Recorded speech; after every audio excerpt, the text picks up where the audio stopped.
Halo Sobat Entrepreneur, selamat datang kembali di channel YouTube saya.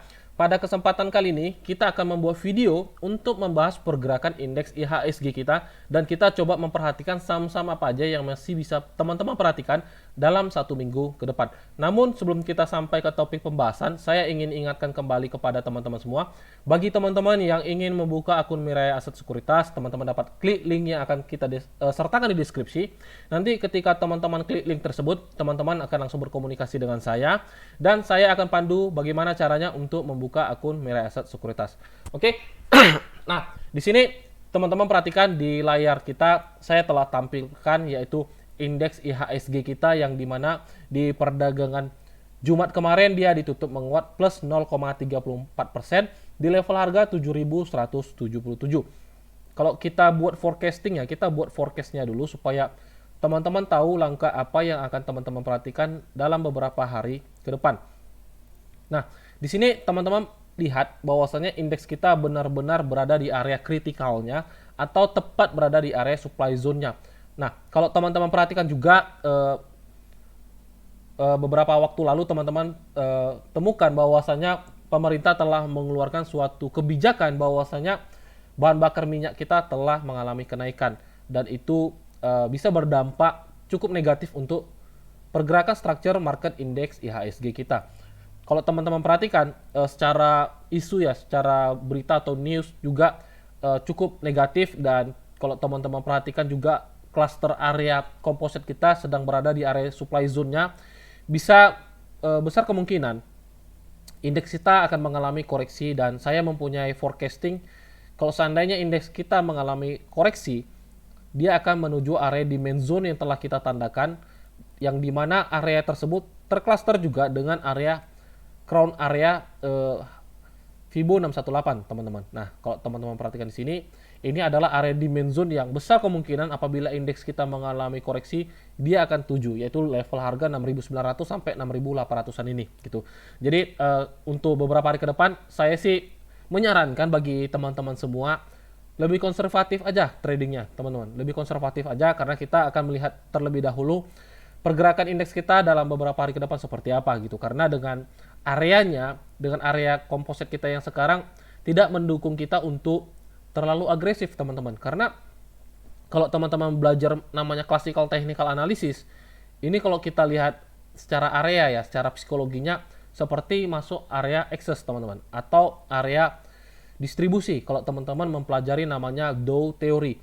Nah, di sini teman-teman bisa katakan, teman-teman bisa buat suatu asumsi bahwasanya ini merupakan area akumulasi. Jadi kalau Dow Theory itu dia mempunyai 3 fase, yang dimana ini adalah fase akumulasi. Nah, momentumnya ini teman-teman bisa katakan sebagai partisipan, partisipan. Nah, ini area partisipan dan besar kemungkinan teman-teman, besar kemungkinan ini bisa menjadi area yang bisa kita simpulkan menjadi suatu area excess atau distribusi. Nah, besar kemungkinan forecastingnya seperti itu dan ketika ini valid menjadi area distribusi, kemungkinan besar dia akan masuk area 6.800 sampai 6.900. Kalau seandainya indeks kita turun ke bawah ini, teman-teman nggak perlu takut karena secara overall indeks kita sih masih aman-aman aja. Karena kalau kita lihat secara psikologi marketnya dia masih menarik. Kita tunggu dia benar-benar masuk di area bottoming, baru teman-teman bisa lihat saham-saham apa aja yang bisa teman-teman koleksi untuk masuk ke dalam portofolio gitu. Oke, jadi untuk indeks kita mungkin forecastingnya singkatnya seperti itu dan saya ingin katakan kepada teman-teman semua dengan kondisi area sekarang, dengan kondisi area yang sekarang, saya sarankan kepada teman-teman lebih konservatif untuk tradingnya gitu. Namun di sini saya telah menyiapkan beberapa saham yang bisa teman-teman perhatikan dalam satu minggu ke depan apabila teman-teman ingin trading dan mencari suatu referensi saham-saham apa aja yang menarik untuk teman-teman perhatikan gitu. Nah, kita akan langsung saja. Saham pertama yang akan kita bahas ada saham JPFA. Untuk JPFA sendiri masih sesuai forecast kita sebelumnya karena di video saya yang sebelumnya saya pernah forecast saham JPFA ini dan di sini teman-teman perhatikan dia memasuki area yang telah kita tandakan yang dimana kita membuat ini merupakan area demand zone kita gitu. Jadi untuk stop lossnya sendiri cukup di bawah 1490. Kalau seandainya besok teman-teman ingin coba entry, teman-teman bisa lakukan. Apabila dia masih dikasih spike ke bawah, itu justru makin bagus ya, karena secara risk to reward ratio akan semakin lebih kecil gitu. Jadi untuk JPFA teman-teman boleh perhatikan di perdagangan besok, stop loss cukup di bawah 1490, TP1-nya ada di 1700 karena dia sudah mulai landing ke atas, besar kemungkinan dia akan kejar area 1700 teman-teman. Oke, nah selanjutnya ada saham Goto. Untuk Goto sendiri, teman-teman perhatikan dia masuk di area bottoming atau area key level penting, yang dimana kalau seandainya dia break di bawah 274 ini, dia akan terus drop gitu. Jadi ini merupakan area key level penting dan bisa menjadi area yang menarik untuk teman-teman pertimbangkan gitu. Jadi besok Goto apabila dia mengalami penurunan, teman-teman bisa coba pertimbangkan untuk koleksi saham Goto nih. Kenapa? Yang jadi pertimbangan kita untuk memperhatikan saham Goto ini, pertama dia ada di area bottoming dan juga risknya bisa kita ukur teman-teman. Risknya kita bisa ukur, stop lossnya sendiri kita katakan di 270 hanya sebesar 4,6%. Jadi untuk risk to reward juga masih menarik.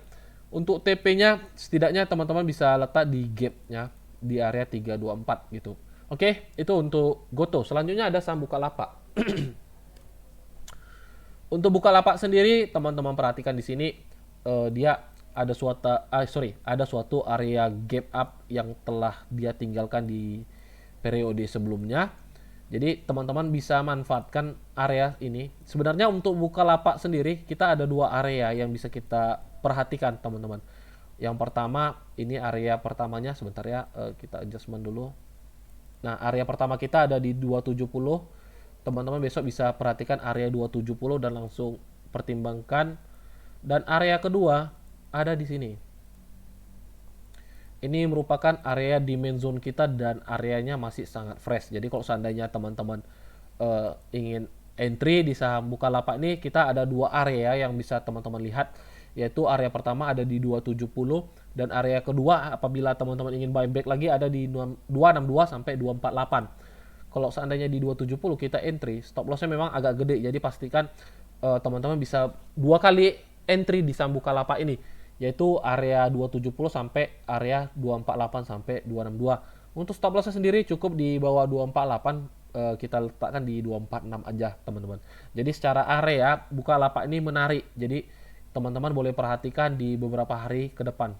Oke, itu untuk Bukalapak. Selanjutnya saya mengambil dua saham perbankan bank digital karena saham ini secara area menarik teman-teman. Kita lihat dulu. Nah, untuk BBHI sendiri teman-teman lihat di sini, kita coba fishing bottom di saham BBHI ini. Kenapa? Karena di sini teman-teman lihat dia sedang berada di area bottomingnya nih. Jadi untuk stop lossnya sendiri sudah terlihat jelas cukup di bawah 3.200 teman-teman. Jadi stop lossnya sendiri hanya sebesar 4% kurang lebih. Cukup menarik untuk teman-teman perhatikan dalam beberapa hari ke depan gitu. Nah ini untuk BBHI, oke. Selanjutnya saham terakhir yang akan kita boleh perhatikan dalam 1 minggu ke depan ada saham BABP. Untuk BABP teman-teman perhatikan di sini memang dia secara tren dia terlihat jelas dia bearish ya teman-teman perhatikan, dan di sini seperti dia membuat pola inverted head and shoulders. Teman-teman lihat di sini, ini kepala kiri right shoulders, ini head, ini left shoulders. Dan kalau teman-teman tarik channel trendline seperti ini, nah kalau teman-teman tarik channel trendline-nya seperti ini, sebenarnya dia tunggu valid dia ketika break channel trendline-nya ini. Namun kalau kita lihat secara area, kalau teman-teman lihat secara area supply and demand, saham ini menarik kalau teman-teman masih ingin coba entry gitu. Memang kalau untuk pola dia ada suatu hal yang menarik, dan secara area juga dia menarik untuk teman-teman lihat nih.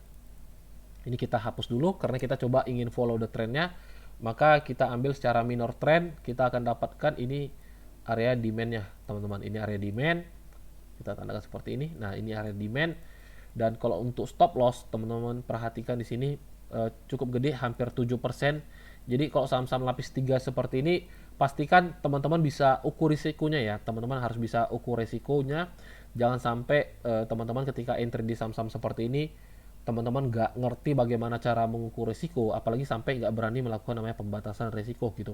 Nah, untuk BABP sendiri, teman-teman lihat kalau besok dia mengalami correction, teman-teman lihat di sini setidaknya di level harga 127 stop lossnya hanya sebesar 5,5% dan itu cukup menarik untuk teman-teman pertimbangkan gitu, karena secara area sebelum inverted head and shoulders-nya ini jadi menarik gitu, menarik teman-teman.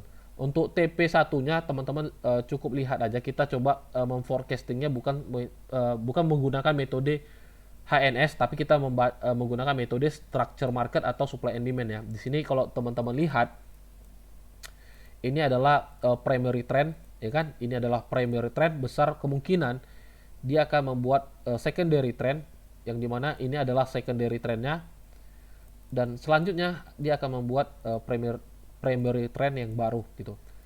Nah, besar kemungkinan kita membuatnya seperti itu, teman-teman. Jadi kalau untuk BABP sendiri sebenarnya masih menarik untuk teman-teman perhatikan, dan untuk entry, untuk stop lossnya yang penting teman-teman lihat di bawah 120 gitu. Kalau seandainya di open market besok teman-teman ingin entry, teman-teman bisa lakukan, yang penting lihat stop lossnya sendiri hampir 8%. Jadi pastikan teman-teman bisa ukur dulu terlebih dahulu resikonya dulu gitu. Resikonya dulu. Pastikan teman-teman sudah terima resiko sebesar 8% gitu, oke? Itu untuk BABP. Kalau seandainya benar-benar dia mampu break 147, besar kemungkinan dia akan kejar area-area berikutnya, teman-teman. Nanti kita akan coba update apabila dia benar-benar mampu break di atas 147 gitu. Oke, mungkin ini aja saham-saham yang kita bahas di video kali ini ya. Jadi semoga saham-saham yang kita bahas di video kali ini bisa bermanfaat untuk teman-teman semua, dan sekali lagi saya ingin ingatkan kembali, apabila teman-teman ingin membuka akun Mirai Aset Sekuritas, teman-teman dapat klik link yang akan saya sertakan di deskripsi. Nanti teman-teman akan langsung berkomunikasi dengan saya. Saya akan pandu teman-teman bagaimana caranya untuk membuka akun Mirai Aset Sekuritas. Oke, sampai di sini aja videonya teman-teman. Sampai jumpa di video-video selanjutnya. Salam entrepreneur.